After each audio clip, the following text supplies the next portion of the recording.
حضرت عمر दिन को तख्त हुकूमत पे बैठते थे और उनका तख्त को सोने जबरजद का नहीं था, मस्जिद नबवी की चटाई थी और सारा दिन वहां बैठ के लोगों की बातें सुनते। और जब रात के अंधेरे गहरे होते उमर भेष बदल के मदीने की गलियों का गश्त करते। कहा तुम्हारे घर से धुआं निकल रहा है और बच्चे रो रहे हैं, उनको खाना क्यों नहीं देती? कहने लगी उमर की जान को रो रही। उमर के पांव तले से जमीन निकल गई। कहा क्या हुआ? कहा 3 दिन से हमारे यहाँ खाने के लिए कुछ नहीं है, रोजाना बच्चे रोते हैं और मैं हंडिया के अंदर पत्थर डाल करके नीचे से आग डालती रहती हूँ कि बच्चे इंतजार कर करके सो जाएंगे, कम वक्त सो भी नहीं रहे और वो पत्थर पकेंगे भी क्या, और मैं उमर की जान को रो रही हूँ।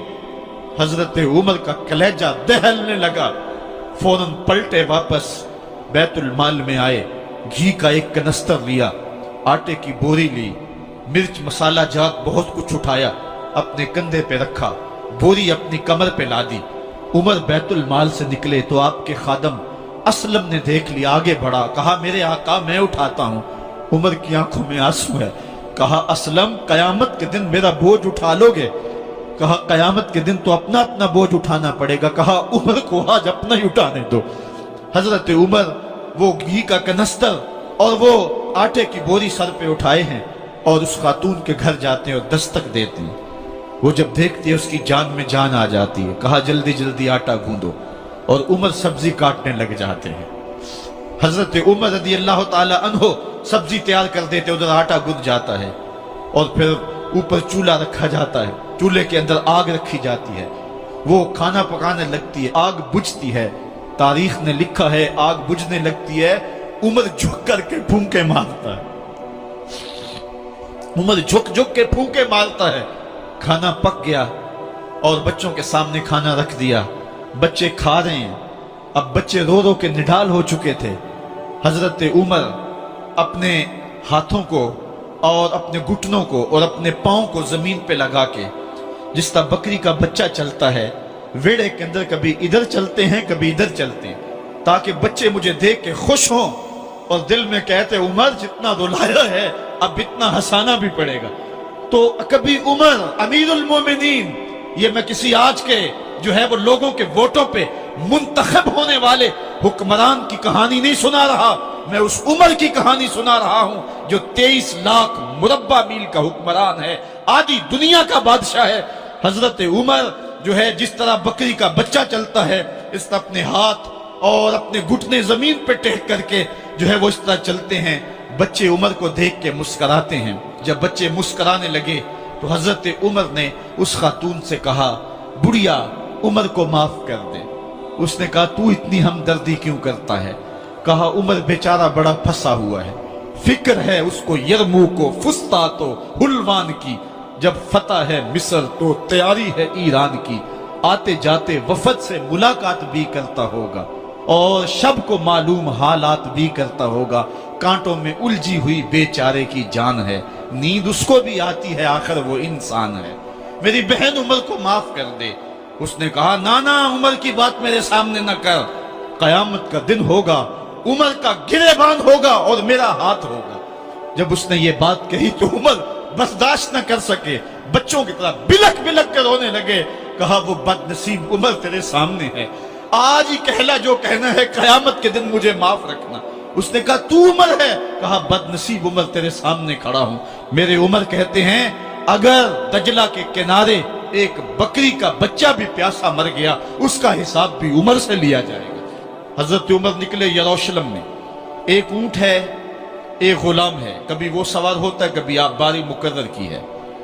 जब करीब पहुंचे यरूशलेम के तो उमर की बारी नकेल पकड़ने की और गुलाम की बारी ऊपर सवार होने की आ गई। गुलाम ने कहा आका मैं मर्जी से अपनी बारी छोड़ता हूं, आप आ जाएं, दुश्मनों के मफतूहा इलाके में आ रहे हैं, ताजा ताजा इलाका फतह हुआ है, इस्लाम की शान और शौकत जाहिर हो। उमर ने कहा इस्लाम की शान और शौकत ऐसे जाहिर नहीं होती है, अपनी बारी पे तुम बैठोगे, अपनी बारी पे मैं बैठूंगा। लोग मुंतजर खड़े हैं, दूर से जब देखा कहा इसकी हैबत से कांपते थे हम, ये तो कोई हबशी लगता है, रंग काला है, होंठ मोटे हैं, इससे तो ज्यादा हसीन इसका गुलाम है जो आगे आगे चल रहा है। حضرت ابو عبیدہ نے کہا دھوکہ کھا رہے ہو، ہمارا آقا وہ نہیں ہے جو اونٹنی کے اوپر سوار ہے، ہمارا آقا وہ ہے جو لگام تھامے آگے آگے چل رہا ہے۔ حضرت عمر رضی اللہ تعالیٰ عنہ کو آگے بڑھ کے جابیہ کے مقام پہ حضرت ابو عبیدہ بن جراح نے استقبال کیا، تو حضرت عمر آگے بڑھے اور انہوں نے آگے بڑھ کر کے حضرت ابو عبیدہ کے دونوں کندھوں پہ ہاتھ رکھا، اور سنو حضرت عمر نے کیا کہا لا الہ الا اللہ انا کنا اذل قوم فاعزنا اللہ بالاسلام، کہا کہ لا الہ الا اللہ، اے ابو عبیدہ بن جراح، ہم ایک ذلیل قوم تھے اور اللہ نے ہمیں اسلام کی وجہ سے عزت عطا کی ہے، اور میں تمہیں ایک تاریخ ساز بات کہنے لگا ہوں، اور وہ یہ ہے کہ جب تک ہم اس عزت والے اسلام کے دامن کو تھامے رہیں گے ہماری عزت قائم رہے گی، اور جب اسلام کے علاوہ کسی اور جگہ سے عزت ڈھونڈیں گے تو رسوا کر کے رکھ دیے جائیں گے۔ یہ ہے وہ خلاصہ جو حضرت عمر نے امتوں کے عروج و زوال کا بیان کیا ہے۔ اس امت کو جو خیرات ملی ہے تخت و تاج کی، وہ پینٹاگون سے نہیں ملی، وہ واشنگٹن سے نہیں ملی، وہ وائٹ ہاؤس سے نہیں ملی، وہ محمد عربی کے جوڑوں کا صدقہ ملی ہے۔ اس لیے جب ہم نے اسلام سے انحراف کیا، پاکستان حاصل کیا گیا تھا۔ پاکستان کا مطلب کیا؟ لا الہ الا اللہ۔ ہم نے اس نعرے کو چھوڑ دیا ہوا ہے، ہم نے انحراف کر دیا ہے۔ آج ہماری نظریں مغرب کی طرف لگی ہے کہ تخت و تاج اس سے نصیب ہوتے ہیں، اور دنیا کے اوپر ہم رسوا ہو کے رہ گئے۔ ہماری پستی، ہماری زبوحالی، ہماری ذلت کا سبب یہ ہے کہ جس جگہ سے ہمیں عزت ملی تھی ہم نے وہ مرکز ہی چھوڑ دیا ہے۔ اس مرکز حیات کو، اس مرکز زندگی کو، اس مرکز عزت کو ہم نے چھوڑ دیا ہے، اور دنیا کے اوپر ہم رسوا ہو رہے ہیں۔ انہی حضرت عمر کی کہانی ہے۔ وادی تہامہ سے گزر رہے تھے کہ بچوں کی طرح بلک بلک کے رونے لگے۔ کہا عمر جوان آدمی ہو اور بچوں کی طرح بلک کے رو رہے ہو؟ کہا تم نہیں جانتے، مجھے بچپن کی کہانی یاد آ گئی۔ کہا کیا کہانی ہے؟ کہا یہی عرض تہامہ تھی، میرے باپ خطاب نے مجھے 5 اونٹ دیے تھے، کہا انہیں لائن میں کھڑا کرو سیدھا۔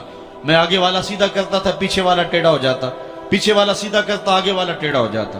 میرے باپ خطاب نے مجھے بڑا مارا۔ کہا ایک عرب کے بیٹے ہو کہ تم سے 5 اونٹ لائن میں کھڑے نہیں ہوتے؟